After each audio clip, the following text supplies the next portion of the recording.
Transition, Song of My Cells. Gloria Anzaldúa writes, "We have a tradition of migration, a tradition of long walks. Today, we are witnessing la migración de los pueblos mexicanos, the return odyssey to the historical, mythological Aslan." The historical, mythological Aslan? It's difficult to follow the soundings of that song. Today's borders and circuits speak at lower frequencies. Today's borders and circuits speak at lower frequencies.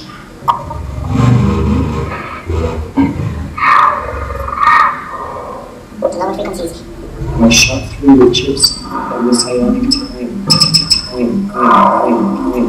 Mitochondria, imagine the chip's transliteralization, and you have arrived at the energies of a global positioning system, the transitivity of the Transborder immigrant tool.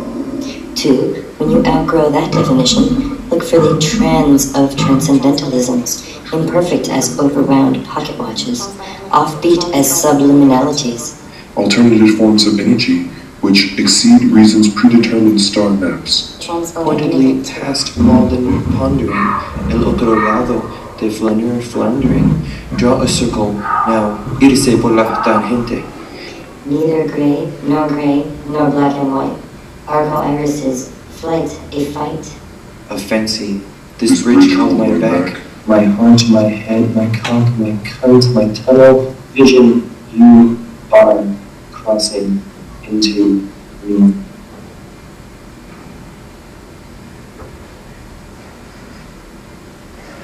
So, yeah, I'll just end right there. Thank you very much. I appreciate it.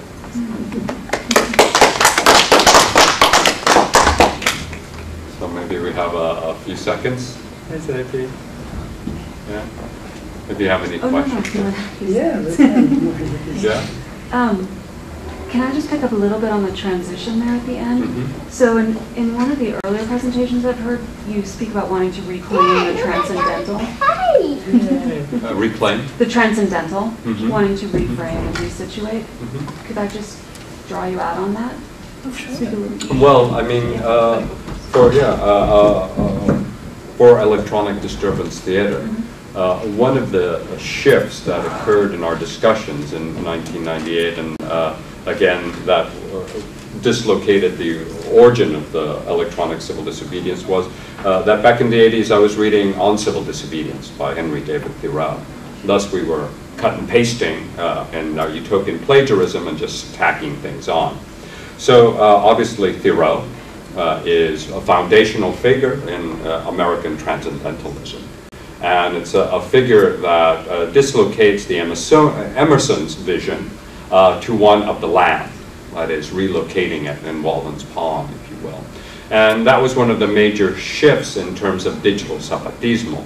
While the original CAE, let's put original, in kind of fuzzy outlining, was that it was an immaterial, wholly immaterial structure destroying the structure of destructive capitalism, virtual capitalism.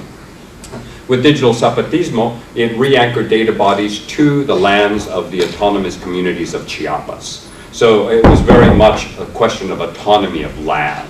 And that was really the turnkey gesture that really activated the practice, at least for EDT. So that by rethinking the nature of the border, again, to bring the technological, the performative matrix onto this geology of morals, right? The geography is, to me, a re-encounter of that civil disobedience as a transcendental model, not bound to the transcendent, but anchored to very much to the land, and about walking. And for Thoreau, there is that essay about walking, and all. So that would be one. I think we were also thinking of transcendentalism with a lowercase t and separating it from isms, so imagining multiple isms, but we were also interested in the different kinds of uses of the prefix trans right now, and in conversation with Micah, especially working on the project and her descriptions of her identification as a transgender person working on this particular project and thinking about people in general considered to be more disposable than others. We started thinking about it in those terms, but I think we very much did go back to Thoreau and also imagine this project within certain kinds of traditions of eco-literature, environmental literatures, and also land art. So, for instance, some of these little short things that I've been writing, I started trying to think of the project in relation to both of those categories, and in particular, we were also trying to go back to a moment even before electronic civil disobedience being put into practice, and that moment being Critical Art Ensemble's writing on electronic civil disobedience, and try to imagine the ways in which both their work was less dependent on Thoreau and more on situationism, right? But what would happen if the accent was shifted back to Thoreau, but Walden Pond and civil disobedience were put together.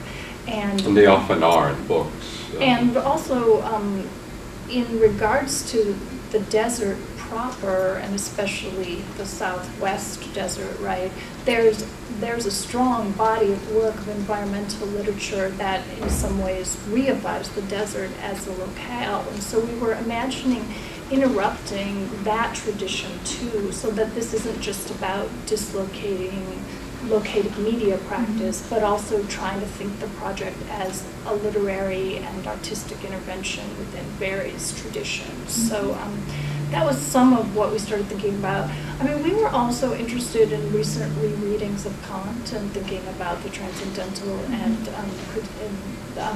that were happening, that were synthesizing Kant and Marx and returning to Kant. So that mention of trans critique actually kind of figured seriously into the project in terms of how we're thinking questions of critiques of neoliberal globalization.